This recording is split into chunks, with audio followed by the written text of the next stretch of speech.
Audio book by মেহেদি চ্যানেলে আজকে আপনাদের পড়ে শোনাব শরৎচন্দ্র চট্টোপাধ্যায়ের লেখা একটি গল্প মামলার ফল।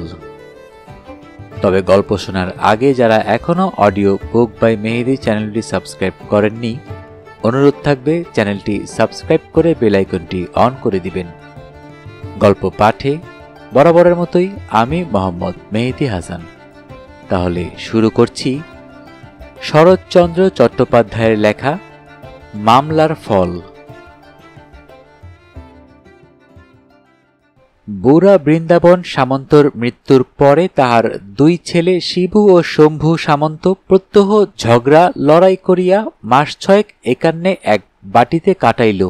তাহার পরে একদিন পৃথক হইয়া গেল। গ্রামের জমিদার চৌধুরী মশাই নিজে আসিয়া তাহাদের চাষবাস, জমি জমা, পুকুর বাগান সমস্ত ভাগ করিয়া দিলেন। ছোট ভাই সুমুখের পুকুরের ওধারে খান দুই মাটির ঘর তুলিয়া ছোট বউ এবং ছেলেপুলে লইয়া বাস্তু ছাড়িয়া উঠিয়া গেল। সমস্তই ভাগ হইয়াছিল, শুধু একটা ছোট বাঁশঝাড় ভাগ হইতে পাইল না। কারণ শিবু আপত্তি করিয়া কহিল, চৌধুরী মশাই, বাঁশঝাড়টা আমার নিতান্তই চাই। ঘরদোর সব পুরনো হয়েছে, চালের বাতা বাকারি বদলাতে খোটাখুটি দিতে বাঁশ আমার নিত্য প্রয়োজন। গায়ে কার কাছে চাইতে যাব বলুন? শম্ভু প্রতিবাদের জন্য উঠিয়া বড় ভাইয়ের মুখের ওপর হাত নাড়িয়া বলিল, আহা, ওর ঘরে খোটাখুটিতে বাঁশ চাই, আর আমার ঘরে কলা গাছ চিরে দিলেই হবে না? সে হবে না, সে হবে না চৌধুরী মশাই। বাঁশঝাড়টা আমার না থাকলেই চলবে না, তা বলে দিচ্ছি। মীমাংসা ওই পর্যন্তই হইয়া রহিল। সুতরাং এই সম্পত্তিটা রহিল দুই শরিকের। তাহার ফল হইল এই যে, শম্ভু একটা কঞ্চিতে হাত দিতে আসিলেও শিবু দা লইয়া তাড়িয়া আসে, এবং শিবুর স্ত্রী বাঁশঝাড়ের তলা দিয়া হাঁটিলেও শম্ভু লাঠি লইয়া মারিতে দৌড়ায়। সেদিন সকালে এই বাঁশঝাড় উপলক্ষ করিয়াই উভয় পরিবারের তুমুল দাঙ্গা হইয়া গেল। ষষ্ঠী পূজা কিংবা এমনই কি একটা দৈব কার্যে বড় বউ গঙ্গামণির কিছু বাঁশপাতার আবশ্যক ছিল। পল্লীগ্রামে এ বস্তুটি দুর্লভ নয়, অনায়াসে অন্যত্র সংগ্রহ হইতে পারিত, কিন্তু নিজের থাকিতে পরের কাছে হাত পাতিতে তাহার শরম বোধ হইল। বিশেষত তাহার মনে ভরসা ছিল, দেবর এতক্ষণে নিশ্চয়ই মাঠে গিয়াছে, ছোট বউ একা আর করিবে কি? কিন্তু কি কারণে শম্ভুর সেদিন মাঠে বাহির হইতে বিলম্ব হইয়াছিল? সে সবে মাত্র পান্তা ভাত শেষ করিয়া হাত ধুইবার উদ্যোগ করিতেছিল। এমনই সময় ছোট বউ পুকুর ঘাট হইতে উঠিপড়ি করিয়া ছুটিয়া আসিয়া স্বামীকে সংবাদ দিল, শম্ভুর কোথায় রহিল জলের ঘটি, কোথায় রহিল হাত মুখ ধোয়া। সে রই রাই শব্দে সমস্ত পাড়াটা তোলপাড় করিয়া তিল লাফে আসিয়া এটো হাতেই পাতা কয়টি কাড়িয়া লইয়া টান মারিয়া ফেলিয়া দিল, এবং সঙ্গে সঙ্গে বড় ভাজের প্রতি যে সকল বাক্য প্রয়োগ করিল, সে সকল সে আর যেখানেই শিখিয়া থাকুক, রামায়ণের লক্ষণ চরিত্র হইতে যে শিক্ষা করে নাই তাহা নিঃসংশয়ে বলা যায়। এদিকে বড় বউ কাঁদিতে কাঁদিতে বাড়ি গিয়া মাঠে স্বামীর নিকট খবর পাঠাইয়া দিল। শিবু লাঙ্গল ফেলিয়া কাস্তে হাতে করিয়া ছুটিয়া আসিল, এবং বাঁশঝাড়ের অদূরে দাঁড়াইয়া অনুপস্থিত কনিষ্ঠের উদ্দেশ্যে অস্ত্র ঘুরাইয়া চিৎকার করিয়া এমন কাণ্ড বাধাইল যে ভিড় জমিয়া গেল। তাহাতেও যখন ক্ষোভ মিটিল না, তখন সে জমিদার বাড়িতে নালিশ করিতে গেল, এবং এই বলিয়া শাসাইয়া গেল যে চৌধুরী মশাইয়ের বিচার করেন ভালোই, না হইলে সে সদরে গিয়া 1 নম্বর রুজু করিবে, তবে তাহার নাম শিবু সামন্ত। ওদিকে শম্ভু বাঁশপাতা কাড়ার কর্তব্যটা শেষ করিয়াই মনের সুখে হাল গরু লইয়া মাঠে চলিয়া গিয়াছিল। স্ত্রীর নিষেধ শুনে নাই। বাড়িতে ছোট বউ একা। ইতিমধ্যে ভাসুর আসিয়া চিৎকারে পাড়া জড়ো করিয়া বীর দর্পে একতরফা জয়ী হইয়া চলিয়া গেলেন। ভাদ্রবধূ হইয়া সে সমস্ত কানে শুনিয়াও সে একটা কথারও জবাব দিতে পারিল না। ইহাতে তাহার মনস্তাপ ও স্বামীর বিরুদ্ধে অভিমানের অবধি রহিল না। সে রান্নাঘরের দিকেও গেল না, বিরস মুখে দাওয়ার উপর পা ছড়াইয়া বসিয়া রহিল। শিবুর বাড়িতেও সেই দশা। বড় বউ প্রতিজ্ঞা করিয়া স্বামীর পথ চাহিয়া বসিয়া আছে। হয় সে ইহার একটা বিহিত করুক, না হয় সে জলটুকু মুখে পর্যন্ত না দিয়া বাপের বাড়ি চলিয়া যাইবে। দুটা বাঁশপাতার জন্যে দেওরের হাতে এত লাঞ্ছনা। বেলা 1.5 প্রহর হইয়া গেল, তখনও শিবুর দেখা নাই। বড় বউ ছটফট করিতে লাগিল। কি জানি চৌধুরী মশাইয়ের বাটি হইতেই বা তিনি নম্বর রুজু করিতে সোজা সদরে চলিয়া গেলেন। এমন সময় বাহিরের দরজায় ঝনাত করিয়া সজোরে ধাক্কা দিয়া শম্ভুর বড় ছেলে গয়ারাম প্রবেশ করিল। বয়স তাহার 16-17 কিংবা এমনই একটা কিছু, কিন্তু এই বয়সেই ক্রোধ এবং ভাষাটা তাহার বাপকেও ডিঙ্গাইয়ে গিয়াছিল। সে গ্রামের মাইনর স্কুলে পড়ে। আজকাল মর্নিং স্কুল, বেলা 10:30টায় স্কুলের ছুটি হইয়াছে। গয়ারামের যখন 1 বৎসর বয়স, তখন জননীর মৃত্যু হয়। তাহার পিতা শম্ভু পুনরায় বিবাহ করিয়া নূতন বধূ ঘরে আনিল বটে, কিন্তু এই মা মরা ছেলেটিকে মানুষ করিবার দায় জ্যাঠাইমার উপরেই পড়িল এবং এতকাল 2 ভাই পৃথক না হওয়া পর্যন্ত এ ভার তিনি বহন করিয়া আসিতেছিলেন। বিমাতার সহিত তাহার কোনোদিনই বিশেষ কোনো সম্বন্ধ ছিল না। এমনকি তাহার নূতন বাড়িতে উঠিয়া যাওয়ার পরেও গয়ারাম যেখানে যেদিন সুবিধা পাইত আহার করিয়া লইত। আজ সে স্কুলের ছুটির পর বাড়ি ঢুকিয়া বিমাতার মুখ এবং আহারের বন্দোবস্ত দেখিয়া প্রজ্বলিত হুতাশনবৎ এ বাড়িতে আসিতেছিল। জ্যাঠাইমার মুখ দেখিয়া তাহার সেই আগুনে জল পড়িল না, কেরোসিন পড়িল। সে কিছুমাত্র ভূমিকা না করিয়াই কহিল, ভাত দে জ্যাঠাইমা। জ্যাঠাইমা কথা কহিলেন না, যেমন বসিয়াছিলেন তেমনি বসিয়া রইলেন। ক্রুদ্ধ গয়ারাম মাটিতে একটা পা ঠুকিয়া বলিল, ভাত দিবি না দিবি নে, তা বল। গঙ্গামণি সক্রোধে মুখ তুলিয়া তর্জন করিয়া কহিল, তোর জন্যে ভাত রেঁধে বসে আছি, তাই দেব? বলি তোর সৎমা আবাকে ভাত দিতে পারলেন না যে এখানে এসেছিস হাঙ্গামা করতে? গয়ারাম চেঁচাইয়া বলিল, সে আবাগির কথা জানিনি, তুই দিবি কিনা বল। না দিবি তো চললুম আমি তোর সব হাড়িকুড়ি ভেঙে দিতে। বলিয়া সে গোলার নিচে চেলা কাঠের গাদা হইতে একটা কাঠ তুলিয়া সবেগে রন্ধনশালার অভিমুখে চলিল। জ্যাঠাইমা সভয়ে চিৎকার করিয়া কহিলেন, গয়া, হারামজাদা দস্যি, বাড়াবাড়ি করিস নে বলছি। 2 দিন হয়নি আমি নূতন হাড়িকুড়ি কিনেছি, একটা কিছু ভাঙলে তোর জ্যাঠাকে দিয়ে তোর একখানা পা যদি না ভাঙাই তো তখন বলিস। হ্যাঁ। গয়ারাম রান্নাঘরের শিকলটায় গিয়া হাত দিয়াছিল। হঠাৎ একটা নূতন কথা মনে পড়ায় সে অপেক্ষাকৃত শান্তভাবে ফিরিয়া আসিয়া বলিল, আচ্ছা, ভাত না দিস না দিবি আমি চাইনি। নদীর ধারে বটতলায় বামুনদের মেয়েরা সব ধামা ধামা চিড়ে মুরগি নিয়ে পুজো করছে, যে চাইছে দিচ্ছে, দেখে এলুম, আমি চললুম তেনাদের কাছে। গঙ্গামণির তৎক্ষণাৎ মনে পড়িয়া গেল আজ অরণ্য জ্যৈষ্ঠী এবং এক মুহূর্তেই তাহার মেজাজ করি হইতে কোমলে নামিয়া আসিল। তথাপি মুখের জোর রাখিয়া কহিলেন, তাই জানা, কেমন খেতে পাস দেখি, দেখিস তখন। বলিয়া গয়া একখানা ছেঁড়া গামছা টানিয়া লইয়া সেটা কোমরে জড়াইয়া প্রস্থানের উদ্যোগ করিতেই গঙ্গামণি উত্তেজিত হইয়া বলিলেন, আজ ষষ্ঠীর দিনে পরের ঘরে চেয়ে গেলে তোর কি দুর্গতি করি তা দেখিস হতবাগা। গয়া জবাব দিল না। রান্নাঘরে ঢুকিয়া 1 খামচা তেল লইয়া মাথায় ঘষিতে ঘষিতে বাহির হইয়া যায় দেখিয়া জ্যাঠাইমা উঠানে নামিয়া আসিয়া ভয় দেখাইয়া কহিলেন, দস্যি কোথাকার, ঠাকুর দেবতার সঙ্গে গোয়ার তুমি, টুপ দিয়ে ফিরে না এলে ভালো হবে না বলে দিচ্ছি। আজ আমি রেগে রয়েছি। কিন্তু গয়ারাম ভয় পাইবার ছেলে নয়। সে শুধু দাঁত বাহির করিয়া জ্যাঠাইমাকে বৃদ্ধাঙ্গুষ্ঠ প্রদর্শন করিয়া ছুটিয়া চলিয়া গেল। গঙ্গামণি তাহার পিছনে পিছনে রাস্তা পর্যন্ত আসিয়া চেঁচাইতে লাগিলেন, আজ ষষ্ঠীর দিনে কার ছেলে ভাত খায় যে তুই ভাত খেতে চাস? পাটালি গুড়ের সন্দেশ দিয়ে, চাপা কলা দিয়ে, দুধ দই দিয়ে ফলার করা চলে না যে তুই যাবি পরের ঘরে চেয়ে খেতে? কৈবর্তের ঘরে তুমি এমনই নবাব জন্মেছ? গয়া কিছু দূর ফিরিয়া দাঁড়াইয়া বলিল, তবে তুই দিলিনি কেন পোড়ার মুখী, কেন বললি নেই? গঙ্গামণি গালে হাত দিয়া অবাক হইয়া বলিলেন, শোনো কথা ছেলের, কখন আবার বললুম তোকে কিছু নেই? কোথায় চান কোথায় কি তসির মতো ঢুকি বলে, দে ভাত। ভাত কি আজ খেতে আছে যে দেব? আমি বলি, সবই তো মজুদ, ডুবটা দিয়ে এলেই। গয়া কহিল, ফলার তোর পচুক, রোজ রোজ আবাগিরে ঝগড়া করিয়া রান্নাঘরের শেকল টেনে দিয়ে পা চড়িয়ে বসে থাকবে, আর রোজ আমি 3 বেলায় ভাতে ভাত খাবো? যা, আমি তোদের কারুর কাছে খেতে চাইনি। বলিয়া সে হন হন করিয়া চলিয়া যায়। দেখিয়া গঙ্গামণি সেইখানে দাঁড়াইয়া কাঁদো কাঁদো গলায় চেঁচাইতে লাগিলেন, আজ ষষ্ঠীর দিনে কারো কাছে চেয়ে গেলে অমঙ্গল করিস নে গয়া, লক্ষ্মী বাপ আমার, না হয় 4টে পয়সা দেব রে, শোন গয়ারাম, শোন। গয়ারাম ভ্রুক্ষেপও করিল না, দ্রুত বেগে প্রস্থান করিল। বলিতে বলিতে গেল, চাইনি আমি ফলার, চাইনি আমি পয়সা, তোর ফলারে আবি, ইত্যাদি ইত্যাদি। সে দৃষ্টির অন্তরালে চলিয়া গেলে গঙ্গামণি বাড়ি ফিরিয়া রাগে দুঃখে অভিমানে নির্জীবের মতো দাওয়ার উপর বসিয়া পড়িলেন এবং গয়ার কুব্যবহারে মর্মাহত হইয়া তাহার বিমাতার মাথা খাইতে লাগিলেন। কিন্তু নদীর পথে চলিতে চলিতে গয়ার জ্যাঠাইমার কথাগুলো কানে বাজিতে লাগিল।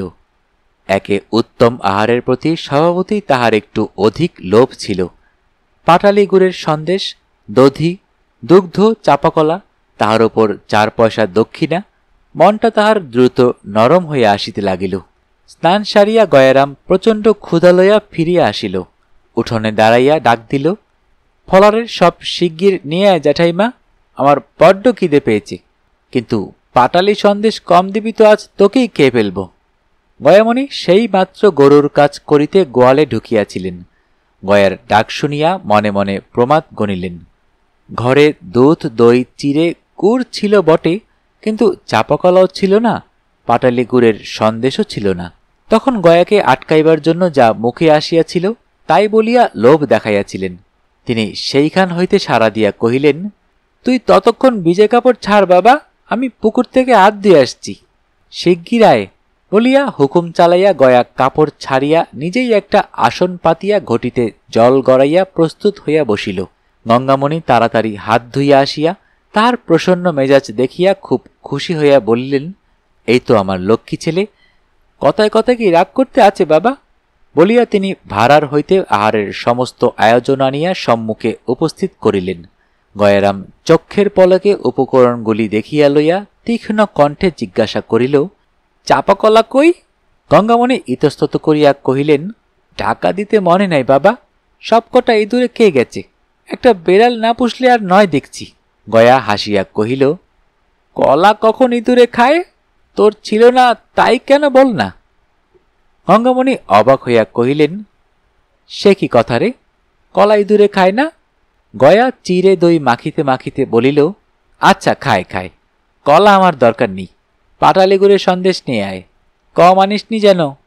জ্যাঠাইমা পুনরায় ভাড়ারে ঢুকিয়া মিছামিছি কিছুক্ষণ হাড়িকুড়ি নাড়িয়া সভয়ে বলিয়া উঠিলেন, যা, এও ইঁদুরে খেয়ে গেছে বাবা, এক ফোঁটা নেই, কখন মন ভুলন্ত হাড়ির মুখ খুলে রেখেছি।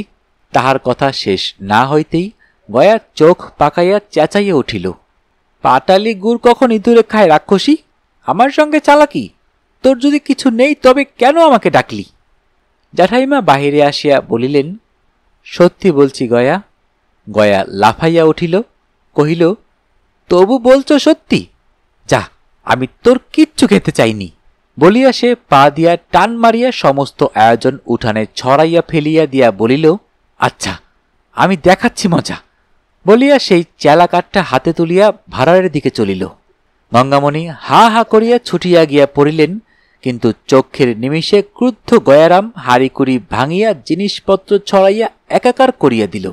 বাধা দিতে গিয়া তিনি হাতের উপর সামান্য একটু আঘাত পাইলেন। ঠিক এমনই সময়ে শিবু জমিদার বাটি হইতে ফিরিয়া আসিল। হাঙ্গামা শুনিয়া চিৎকার শব্দের কারণ জিজ্ঞাসা করিতেই গঙ্গামণি স্বামীর সাড়া পাইয়া কাঁদিয়া উঠিলেন এবং গয়ারাম হাতের কাঠটা ফেলিয়া দিয়া ঊর্ধ্বশ্বাসে দৌড় মারিল। শিবু ক্রুদ্ধস্বরে প্রশ্ন করিল, ব্যাপার কি? গয়ামণি কাঁদিয়া কহিল, গয়া আমার সমস্ত ভেঙে দিয়ে হাতে আমার একগা বসিয়ে দিয়ে পালিয়েছে, এই দেখো ফুলে উঠেছে। বলিয়া সে হাতটা স্বামীকে দেখাইল। শিবুর পশ্চাতে তার একটি ছোট সম্বন্ধী ছিল, হুঁশিয়ার এবং লেখাপড়া জানে বলিয়া জমিদার বাটিতে যাইবার সময় শিবু তাহাকে ও পাড়া হইতে ডাকিয়া লইয়া গিয়াছিল। সে কহিল, সামন্তমশাই, এই সমস্ত ওই ছোট সামন্তর কারসাজি, ছেলেকে দিয়ে সে এই কাজ করিয়েছে। কি বলো দিদি, এই নয়? গঙ্গামণির তখন অন্তর জ্বলিতেছিল। সে তৎক্ষণাৎ ঘাড় নাড়িয়া কহিল, ঠিক ভাই, ওই মুখ পোড়াই ছোড়াকে শিখিয়ে দিয়ে আমাকে মার খাইয়েছে, এর কি করবে তোমরা করো, নইলে আমি গলায় দড়ি দিয়ে মরব। এত বেলা পর্যন্ত শিবুর নাওয়া খাওয়া নাই, জমিদারের কাছেও সুবিচার হয় নাই, তাহাতে বাড়ি পা দিতে না দিতেই এই কাণ্ড। তাহার আর হিতাহিত জ্ঞান রহিল না। সে প্রচণ্ড একটা শপথ করিয়া বলিয়া উঠিল, এই আমি চললুম থানায় দারোগার কাছে, এর বিহিত না করিতে পারি তো আমি বিন্দু সামন্তর ছেলে নই। তাহার শালা লেখাপড়া জানা লোক, বিশেষত তাহার গয়ের ওপর আগে হইতেই আক্রোশ ছিল। সে কহিল, আইন মতে এর নাম অনধিকার প্রবেশ, লাঠি নিয়ে বাড়ি চড়াও হওয়া, জিনিসপত্র ভাঙা, মেয়ে মানুষের গায়ে হাত তোলা, এর শাস্তি 6 মাস জেল। সামন্তমশাই, তুমি কোমর বেঁধে দাঁড়াও দেখি, আমি কেমন না বাপ বেটাকে একসঙ্গে জেলে পুরতে পারি। শিবু আর দ্বিরুক্তি করিল না, সম্বন্ধীর হাত ধরিয়া থানার দারোগার উদ্দেশ্যে প্রস্থান করিল। গঙ্গামণির সকলের চেয়ে বেশি রাগ পড়িয়াছিল দেবর ও ছোটবধূর উপর। সে এই লইয়া একটা হুলস্থুল করিবার উদ্দেশ্যে কবাটে শিকল তুলিয়া দিয়া সেই চেলাকাঠ হাতে করিয়া সোজা শম্ভুর উঠোনে আসিয়া দাঁড়াইল। উচ্চ কণ্ঠে কহিল, কেমন গো ছোটকর্তা, ছেলেকে দিয়ে আমাকে মার খাওয়াবে? এখন বাপ বেটা একসঙ্গে ফাটকে যাও। শম্ভু সেই মাত্র তাহার এ পক্ষের ছেলেটাকে লইয়া ফলার শেষ করিয়া দাঁড়াইয়াছে। বড় ভাজের মূর্তি এবং তাহার হাতের চেলাকাঠটা দেখিয়া হতবুদ্ধি হইয়া গেল। কহিল, হয়েছে কি? আমি তো কিছুই জানি নে। গঙ্গামণি মুখ বিকৃত করিয়া জবাব দিল, আর নেকা সাজতে হবে না, দারোগা আসছে, তার কাছে গিয়ে বলো কিছুই জানো কিনা। ছোট বউ ঘর হইতে বাহির হইয়া একটা খুঁটি ঠেস দিয়া নিঃশব্দে দাঁড়াইল। শম্ভু মনে মনে ভয় পাইয়া কাছে আসিয়া গঙ্গামণির একটা হাত চাপিয়া ধরিয়া কহিল, মাইরি বলছি বড় বউটান, আমরা কিছুই জানি নে। কথাটা যে সত্য বড় বউ তাহার নিজেও জানিত, কিন্তু তখন উদারতার সময় নয়। সে শম্ভুর মুখের ওপরেই 16 আনা দোষ চাপাইয়া সত্য মিথ্যায় জড়াইয়া গয়ারামের কীর্তি বিব্রত করিল। এই ছেলেটাকে যাহারা জানে তাহাদের পক্ষে ঘটনাটা অবিশ্বাস করা শক্ত। স্বল্পভাষিনী ছোট বউ এতক্ষণে মুখ খুলিল। স্বামীকে কহিল, কেমন, যা বলেছিল তাই হলো কিনা? কতদিন বলি, ওগো দস্যি ছোড়াটাকে আর ঘরে ঢুকতে দিওনি। তোমার ছোট ছেলেটাকে হোক না হোক মেরে মেরে কোন দিন খুন করে ফেলবে, তা গ্যারাজ্জি হয় না, এখন কথা খাটল তো। শম্ভু অনুনয় করিয়া গঙ্গামণিকে কহিল, আমার দিব্যি বড় বৌঠান, দাদা সত্যি নাকি থানায় গেছে?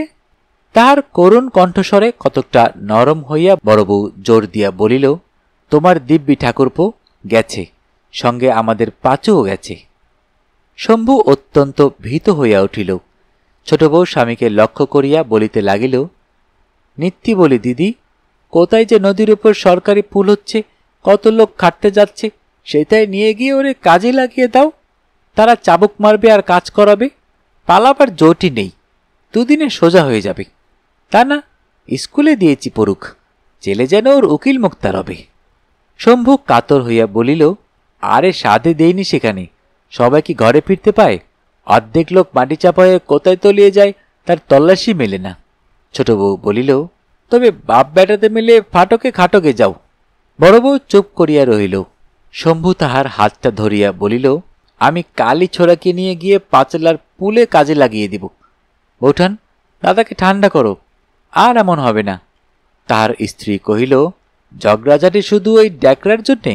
তোমাকেও তো কতবার বলেছি দিদি, ওরে ঘরে দরে ঢুকতে দিও না, আশকারা দিও না। আমি বলি না তাই, নইলে ও মাসে তোমাদের মর্তমান গলার কাঁদিটে রাত্রিরে কে কেটে নিয়েছিল? সে তো ওই দস্যি। যেমন কুকুর তেমন মুগুর না হলে কি চলে? পুলের কাজে পাঠিয়ে দাও, পাড়া জুরুক। শম্ভু মাতৃদিব্য করিল যে কাল যেমন করিয়া হোক ছোড়াকে গ্রাম ছাড়া করিয়া তবে সে জল গ্রহণ করিবে। গঙ্গামণি এ কথাতেও কোনো কথা কহিল না, হাতের কাঠটা ফেলিয়া দিয়া নিঃশব্দে বাড়ি ফিরিয়া গেল। স্বামী ভাই এখনো অভুক্ত। অপরাহ্নবেলায় সে বিষণ্ণ মুখে রান্নাঘরের দৌড়ে বসিয়া তাহাদেরই খাবার আয়োজন করিতেছিল। গয়ারাম উকিঝুঁকি মারিয়া নিঃশব্দ পদে প্রবেশ করিল। বাটিতে আর কেহ নাই দেখিয়া সে সাহসে ভর করিয়া একেবারে পিছনে আসিয়া ডাক দিল, জ্যাঠাইমা। জ্যাঠাইমা চমকিয়া উঠিলেন, কিন্তু কথা কহিলেন না। গয়ারাম অদূরে ক্লান্তভাবে ধপাস করিয়া বসিয়া পড়িয়া কহিল, আচ্ছা, যা আছে তাই দে, আমার বড্ড খিদে পেয়েছে, খাবার কথায় গঙ্গামণির শান্ত ক্রোধ মুহূর্তে প্রজ্বলিত হইয়া উঠিল। তিনি তাহার মুখের প্রতি না চাহিয়াই সক্রোধে বলিয়া উঠিলেন, বেহায়া, পোড়ার মুখ, আবার আমার কাছে এসেছিস খিদে খিদে বলে? দূর হয় এখান থেকে। গয়া বলিল, দূর হব তোর কোথায়? জ্যাঠাইমা ধমক দিয়া কহিলেন, হারামজাদা নচ্ছাড়, আমি আবার দেবো তোকে খেতে? গয়া বলিল, তুই দিবিনি তো কে দেবে? কেন তুই ইঁদুরের দোষ দিয়া মিছে কথা বললি? কেন ভালো করে বললি নি, বাবা এই দিয়ে খা, আজ আর কিছু নেই? তাহলে তো আমার রাগ হয় না। দে না খেতে শিগগির রাক্ষসী, আমার পেট যে জ্বলে গেল। জ্যাঠাইমা ক্ষণকাল মৌন থাকিয়া মনে মনে একটু নরম হইয়া বলিলেন, পেট জ্বলে থাকে তোর সৎমার কাছে যা। বিমাতার নামে গয়া চক্ষের পলকে আগুন হইয়া উঠিল। বলিল, সে আবাগের নাকি আমি আর মুখ দেখব? শুধু ঘরে আমার ছিপটা আনতে গেছি, বলে দূর দূর, এইবার জেলের ভাত খেয়ে যা। আমি বললাম, তোদের ভাত আমি খেতে আসিনি, আমি জ্যাঠাইমার কাছে যাচ্ছি। পোড়ার মুখী কম শয়তান? ওই গিয়ে লাগিয়েছে বলেই তো বাবা তোর হাত থেকে বাঁশপাতা কেড়ে নিয়েছে। বলিয়া সে সজোরে মাটিতে একটা পা তুলিয়া কহিল, তুই রাক্ষসী নিজে পাতা আনতে কি অপমান হলি? কেন আমায় বললিনি? ওই বাঁশঝাড় সমস্ত আমি যদি আগুন না দিয়ে পোড়াই তো আমার নাম গয়া নয়, তা দেখিস। আবাগে আমাকে বললে কি জানিস জ্যাঠাইমা? বলে তোর জ্যাঠাইমা থানায় খবর পাঠিয়েছে, দারোগা এসে বেঁধে নিয়ে তোকে জেলে দেবে। শুনলি কথা হতবাগির? গঙ্গামণি কহিলেন, তোর জ্যাঠামশাই পাচকের সঙ্গে নিয়ে গেছেই তো থানায়, তুই আমার গায়ে হাত তুলিস? এত বড় তোর আসপত্তা? পাচু মামাকে গয়া একেবারে দেখিতে পারিত না। সে আবার যোগ দিয়াছে শুনিয়া জ্বলিয়া উঠিয়া বলিল, কেন তুই রাগের সময় আমাকে আটকাতে গেলি? গঙ্গামণি কহিলেন, তুই আমাকে মারবি? এখন যা, ফাটকে বাধা থাকি, যা। গয়া বৃদ্ধাঙ্গুষ্ঠ দেখাইয়া বলিল, তুই আমাকে ফাটকে দিবি? দে না, দিয়ে একবার মজা দেখ না। আপনি কেঁদে কেঁদে মরি যাবি, আমার কি হবে? গঙ্গামণি কহিলেন, আমার বয়ে গেছে কাঁদতে, যা আমার সম্মুখ থেকে যা বলছি। শত্রুর বালাই কোথাকার। গয়া চাচাইয়া কহিল, তুই আগে কেটে দে না, তবে তো যাব। কখন সাত সকালে দুটি মুড়ি খেয়েছি বলতো, খিদে পায় না আমার। গঙ্গামণি কি একটা বলিতে যাইতেছিলেন, এমন সময় শিবু পাচুকে লইয়া থানা হইতে ফিরিয়া আসিল এবং গয়ার প্রতি চোখ পড়িবা মাত্রই বারুদের মতো জ্বলিয়া উঠিয়া চিৎকার করিল, হারামজাদা পাজি আবার আমার বাড়ি ঢুকেছে। বেরো, বেরো বলছি। পাচু, ধর তো শুয়োরকে। বিদ্যুৎ বেগে গয়ারাম দরজা দিয়া দৌড় মারিল। চেঁচাইয়া বলিয়া গেল, পেঁচো শালার একটা ঠ্যাং না ভেঙে দিই তো আমার নামই গয়ারাম নয়। চক্ষের পলকে এই কাণ্ড ঘটিয়া গেল। গঙ্গামণি একটা কথা কহিবারও অবকাশ পাইল না। ক্রুদ্ধ শিবু স্ত্রীকে বলিল, তোর আশকারা পেয়ে তো এমন হচ্ছে, আর যদি কখনো হারামজাদাকে বাড়ি ঢুকতে দিস তো তোর অতি বড় দিব্যি রইল। পাচু বলিল, দিদি তোমাদের কি, আমারই সর্বনাশ। কখন রাত ভিতে লুকিয়ে আমার ঠ্যাঙেইও ঠ্যাঙা মারবে দেখছি।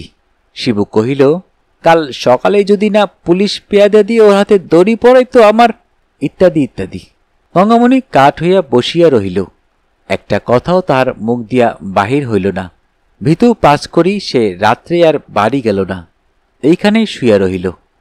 পরদিন বেলা 10টার সময় ক্রোশ 2 দূরের পথ হইতে দারোগাবাবু উপযুক্ত দক্ষিণাদি গ্রহণ করিয়া পালকি চড়িয়া কনস্টেবল ও চৌকিদারাদি সমভিব্যাহারে সরেজমিনে তদন্ত করিতে উপস্থিত হইলেন। অনধিকার প্রবেশ, জিনিসপত্র তছরুপাত, চেলা কাঠের দ্বারা স্ত্রীলোকের সঙ্গে প্রহার ইত্যাদি বড় বড় ধারার অভিযোগ সমস্ত গ্রামময় একটা হুলস্থুল পড়িয়া গেল। প্রধান আসামি গয়ারাম। তাহাকে কৌশলে ধরিয়া আনিয়া হাজির করিতেই সে কনস্টেবল চৌকিদার প্রভৃতি দেখিয়া ভয়ে কাঁদিয়া ফেলিয়া বলিল, আমাকে কেউ দেখতে পারে না বলে আমাকে ফাটকে দিতে চায়। দারোগা বুড়া মানুষ, তিনি আসামির বয়স এবং কান্না দেখিয়া দয়ার্দ্র চিত্তে জিজ্ঞাসা করিলেন, তোমাকে কেউ ভালোবাসে না গয়ারাম? গয়া কহিল, আমাকে শুধু আমার জ্যাঠাইমা ভালোবাসে, আর কেউ না। দারোগা প্রশ্ন করিল, তবে জ্যাঠাইমাকে মেরেছ কেন? গয়া বলিল, না মারিনি। কবাটের আড়ালে গঙ্গামণি দাঁড়াইয়া ছিলেন, সেই দিকে চাহিয়া কহিল, তোকে আমি কখন মেরেছি জ্যাঠাইমা? পাঁচু নিকটে বসিয়াছিল, সে একটু কটাক্ষে চাহিয়া কহিল, দিদি হুজুর জিজ্ঞাসা করছেন, সত্যি কথা বলো, ও কাল দুপুরবেলা বাড়ি চড়া হয়ে কাঠের বাড়ি তোমাকে মারেনি? ধর্মাবতারের কাছে যেন মিথ্যে কথা বলল না। গয়ামণি অস্ফুটে যাহা কহিলেন পাঁচু তাহাই পরিস্ফুট করিয়া বলিল, হ্যাঁ হুজুর, আমার দিদি বলছেন ও মেরেছে। গয়া অগ্নিমূর্তি হইয়া চেঁচাইয়া উঠিল, দেখ পেঁচো, তোর আমি না পা ভাঙিত। রাগে কথাটা তার সম্পূর্ণ হইতে পারিল না, কাঁদিয়া ফেলিল। পাঁচু উত্তেজিত হইয়া বলিয়া উঠিল, দেখলেন হুজুর, দেখলেন? হুজুরের সম্মুখে বলছে পা ভেঙে দেবে, আড়ালেও খুন করতে পারে, ওকে বাঁধবার হুকুম হোক। দারোগা একটু শুধু হাসিলেন। গয়া চোখ মুছিতে মুছিতে বলিল, আমার মা নেই তাই, নইলে। এবারেও কথাটা তাহার শেষ হইতে পারিল না। যে মাকে তাহার মনেও নাই, মনে করিবার কখনো প্রয়োজন হয় নাই, আজ বিপদের দিনে অকস্মাৎ তাহাকেই ডাকিয়া সে ঝরঝর করিয়া কাঁদিয়া উঠিল। দ্বিতীয় আসামি শম্ভুর বিরুদ্ধে কোনো কথাই প্রমাণ হইল না। দারোগাবাবু আদালতে নালিশ করিবার হুকুম দিয়া রিপোর্ট লিখিয়া লইয়া চলিয়া গেলেন। পাঁচু মামলা চালানো, তাহার যথারীতি তদবিরাদির দায়িত্ব গ্রহণ করিল এবং তাহার ভাগিনীর প্রতি গুরুতর অত্যাচারের জন্য গয়ার যে কঠিন শাস্তি হইবে এই কথা চতুর্দিকে বলিয়া বেড়াইতে লাগিল। কিন্তু গয়া সম্পূর্ণ নিরুদ্দেশ। পাড়া প্রতিবেশীরা শিবুর এই আচরণে অত্যন্ত নিন্দা করিতে লাগিল। শিবু তাহাদের সহিত লড়াই করিয়া বেড়াইতে লাগিল, কিন্তু শিবুর স্ত্রী একেবারে চুপচাপ। সেদিন গয়ার দুঃসম্পর্কের এক মাসি খবর শুনিয়া শিবুর বাড়ি বহিয়া তাহার স্ত্রীকে যা ইচ্ছা তাই বলিয়া গালিগালাজ করিয়া গেল, কিন্তু গঙ্গামণি একেবারে নির্বাক হইয়া রহিল। শিবু পাশের বাড়ির লোকের কাছে এ কথা শুনিয়া রাগ করিয়া স্ত্রীকে কহিল, তুই চুপ করে রইলি, একটা কথা বললি নে? শিবুর স্ত্রী কহিল, না। শিবু বলিল, আমি বাড়ি থাকলে মাগিকে ঝাঁটাপেটা করে ছেড়ে দিতুম। তার স্ত্রী কহিল, তাহলে আজ থেকে বাড়িতেই বসে থেকো, আর কোথাও বেরিও না, বলিয়া নিজের কাছে চলিয়া গেল। সেদিন দুপুরবেলায় শিবু বাড়ি ছিল না। শম্ভু আসিয়া বাঁশঝাড় হইতে গোটা কয়েক বাঁশ কাটিয়া লইয়া গেল। শব্দ শুনিয়া শিবুর স্ত্রী বাহিরে আসিয়া সচক্ষে সমস্ত দেখিল, কিন্তু বাধা দেওয়া দূরে থাকুক, আজ সে কাছেও ঘেঁষিল না। নিঃশব্দে ঘরে ফিরিয়া গেল। দিন দুই পরে সংবাদ শুনিয়া শিবু লাফাইতে লাগিল। স্ত্রীকে আসিয়া কহিল, তুই কি কানের মাথা খেয়েছিস? ঘরের পাশ থেকে সে বাঁশ কেটে নিয়ে গেল, আর তুই টের পেলিনি? তাহার স্ত্রী বলিল, কেন টের পাব না, আমি চোখেই তো সব দেখেছি। শিবু ক্রুদ্ধ হইয়া কহিল, তবু আমাকে তুই জানালি নে? গঙ্গামণি বলিল, জানাবো আবার কি, বাঁশঝাড় কি তোমার একার? ঠাকুরপুর তাতে ভাগ নেই? শিবু বিস্ময়ে হতবুদ্ধি হইয়া কহিল, তোর কি মাথা খারাপ হয়ে গেছে? সেদিন সন্ধ্যার পর পাঁচু সদর হইতে ফিরিয়া আসিয়া শ্রান্তভাবে ধপ করিয়া বসিয়া পড়িল। শিবু গরুর জন্য খড় কুচাইতেছিল। অন্ধকারে তাহার মুখের চোখের চাপা হাসি লক্ষ্য করিল না। সভয়ে জিজ্ঞাসা করিল, কি হল? পাঁচু গাম্ভীর্যের সহিত একটু হাস্য করিয়া কহিল, পাঁচু থাকলে যা হয় তাই, ওয়ারিন বের করে তবে আসছি, এখন কোথায় আছে জানতে পারলেই হয়। শিবুর কি এক প্রকার ভয়ানক জিদ চড়িয়া গিয়াছিল। সে কহিল, যত খরচ হোক, ছোড়াকে ধরাই চাই, তাকে জেলে পুরে তবে আমার অন্য কাজ। তারপরে উভয়ের নানা পরামর্শ চলিতে লাগিল, কিন্তু রাত্রি 11টা বাজিয়া গেল। ভিতর হইতে আহারের আহ্বান আসে না দেখিয়া শিবু আশ্চর্য হইয়া রান্নাঘরে গিয়া দেখিল সব অন্ধকার। শোবার ঘরে ঢুকিয়া দেখিল স্ত্রী মেজের উপর মাদুর পাতিয়া শুইয়া আছে। ক্রুদ্ধ এবং আশ্চর্য হইয়া জিজ্ঞাসা করিল, খাবার হয়ে গেছে তো আমাদের ডাকিসনি কেন? গঙ্গামণি ধীরে সুস্থে পাশ ফিরিয়া বলিল, কে রাঁধলে যে খাবার হয়ে গেছে? শিবু তর্জন করিয়া প্রশ্ন করিল, রাঁধিসনি এখনো? গঙ্গামণি কহিল, না, আমার শরীর ভালো নেই, আজ আমি পারব না। নিদারুণ ক্ষুধায় শিবুর নাড়ি জ্বলিতেছিল, সে আর সহিতে পারিল না। শায়িত স্ত্রীর পিঠের ওপর একটা লাথি মারিয়া বলিল, আজকাল রোজ অসুখ আর অসুখ, রোজ পারব না। পারবি না তো বেরো আমার বাড়ি থেকে। গঙ্গামণি কথাও কহিল না, উঠিয়াও বসিল না। যেমন শুইয়াছিল তেমনি পড়িয়া রহিল। সেই রাত্রে শালা ভগিনীপতি কাহারও খাওয়া হইল না। সকালবেলা দেখা গেল গঙ্গামণি বাটিতে নেই। এদিক ওদিক কিছুক্ষণ খোঁজাখুঁজির পর পাঁচু কহিল, দিদি নিশ্চয়ই আমাদের বাড়ি চলে গেছে। স্ত্রীর এই প্রকার আকস্মিক পরিবর্তনের হেতু শিবু মনে মনে বুঝিয়াছিল বলিয়া তাহার বিরক্তিও যেমন উত্তরোত্তর বাড়িতে ছিল, নালিশ মোকদ্দমার প্রতি ঝোঁকও তেমনি খাটো হইয়া আসিতেছিল। সে শুধু বলিল, চলে যাক, আমার খোঁজ করবার দরকার নেই। বিকেলবেলা খবর পাওয়া গেল গঙ্গামণি বাপের বাড়ি যায় নাই। পাঁচু ভরসা দিয়া কহিল, তাহলে নিশ্চয়ই পিসিমার বাড়ি চলে গেছেন। তাহাদের এক বড়লোক পিসি ক্রোশ ৫-৬ দূরে একটা গ্রামে বাস করিতেন। পূজা পর্ব উপলক্ষে তিনি মাঝে মাঝে গঙ্গামণিকে লইয়া যাইতেন। শিবু স্ত্রীকে অত্যন্ত ভালোবাসিত। সে মুখে বলিল বটে, যেখানে খুশি যাককে মরুককে, কিন্তু ভিতরে ভিতরে অনুতপ্ত এবং উৎকণ্ঠিত হইয়া উঠিল। তবুও রাগের ওপর দিন ৫-৬ কাটিয়া গেল। এদিকে কাজকর্ম লইয়া গরু বছর লইয়া সংসার তাহার এক প্রকার অচল হইয়া উঠিল। একটা দিনও আর কাটে না, এমনই হইল। ৭ দিনের দিন সে আপনি গেল না বটে, কিন্তু নিজের পৌরস বিসর্জন দিয়া পিসির বাড়িতে গরুর গাড়ি পাঠাইয়া দিল। পরদিন শূন্য গাড়ি ফিরিয়া আসিয়া সংবাদ দিল সেখানে কেহ নাই। শিবু মাথায় হাত দিয়া বসিয়া পড়িল। সারাদিন স্নানাহার নাই, মরার মতো একটা তক্তপোষের ওপর পড়িয়াছিল। পাঁচু অত্যন্ত উত্তেজিতভাবে ঘরে ঢুকিয়া কহিল, সামন্তমশাই, সন্ধান পাওয়া গেছে। শিবু ধর্মর করিয়া উঠিয়া বসিয়া কহিল, কোথায়? কে খবর দিলে? অসুখ বিসুখ কিছু হয়নি তো? গাড়ি নিয়ে চল না, এখনই দুজনে যাই। পাঁচু বলিল, দিদির কথা নয়, গয়ার সন্ধান পাওয়া গেছে। শিবু আবার শুইয়া পড়িল, কোনো কথা কহিল না। তখন পাঁচু বহু প্রকারে বুঝাইতে লাগিল যে এই সুযোগ কোনো মতে হাতছাড়া করা উচিত নয়। দিদি তো একদিন আসবেই, কিন্তু তখন আর এ বেটাকে বাগে পাওয়া যাবে না। শিবু উদাস কণ্ঠে বলিল, এখন থাকবে পাঁচু, সে আগে ফিরে আসুক, তারপরে। পাঁচু বাধা দিয়া কহিল, তারপরে কি আর হবে সামন্তমশাই? বরঞ্চ দিদি ফিরে আসতে না আসতে কাজটা শেষ করা চাই। সে এসে পড়লে হয়তো আর হবেই না। শিবু রাজি হইল, কিন্তু আপনার খালি ঘরের দিকে চাহিয়া পরের ওপর প্রতিশোধ লইবার জোর আর সে কোনো মতেই নিজের মধ্যে খুঁজিয়া পাইতেছিল না। এখন পাঁচুর জোর ধার করিয়াই তাহার কাজ চলিতেছিল। পরদিন রাত্রি থাকিতেই তাহারা আদালতের পেয়াদা প্রভৃতি লইয়া বাহির হইয়া পড়িল। পথে পাঁচু জানাইল, বহু দুঃখে খবর পাওয়া গেছে। শম্ভু তাহাকে পাঁচলার সরকারি পুলের কাজে নাম ভাড়াইয়া ভর্তি করাইয়া দিয়াছে। সেইখানেই তাহাকে গ্রেপ্তার করিতে হইবে। শিবু বরাবর চুপ করিয়াই ছিল, তখনও চুপ করিয়া রহিল। তাহারা গ্রামে যখন প্রবেশ করিল তখন বেলা দ্বিপ্রহর। গ্রামের এক প্রান্তে প্রকাণ্ড মাঠ, লোকজন, লোহালক্কর, কলকারখানায় পরিপূর্ণ, সর্বত্রই ছোট ছোট ঘর বাঁধিয়া জনমজুরেরা বাস করিতেছে। অনেক জিজ্ঞাসাবাদের পর একজন কহিল, যে ছেলেটি সাহেবের বাংলা লেখাপড়ার কাজ করছে সে তো, তার ঘর ওই যে, বলিয়া একখানা ক্ষুদ্র কুটির দেখাইয়া দিলে। তাহারা গুড়ি মারিয়া পা টিপিয়া অনেক কষ্টে তাহার পাশে আসিয়া দাঁড়াইল। ভিতরে গয়ারামের গলা শুনিতে পাওয়া গেল। পাঁচু পুলকে উচ্ছ্বসিত হইয়া পেয়াদা এবং শিবুকে লইয়া বীরদর্পে অকস্মাৎ কুটিরের উন্মুক্ত দ্বার রোধ করিয়া দাঁড়াইবা মাত্রই তাহার সমস্ত মুখ বিস্ময়ে, ক্ষোভে, নিরাশায় কালো হইয়া গেল। তার দিদি ভাত বাড়িয়া দিয়া একটা হাত পাখা লইয়া বাতাস করিতেছে এবং গয়ারাম ভোজনে বসিয়াছে।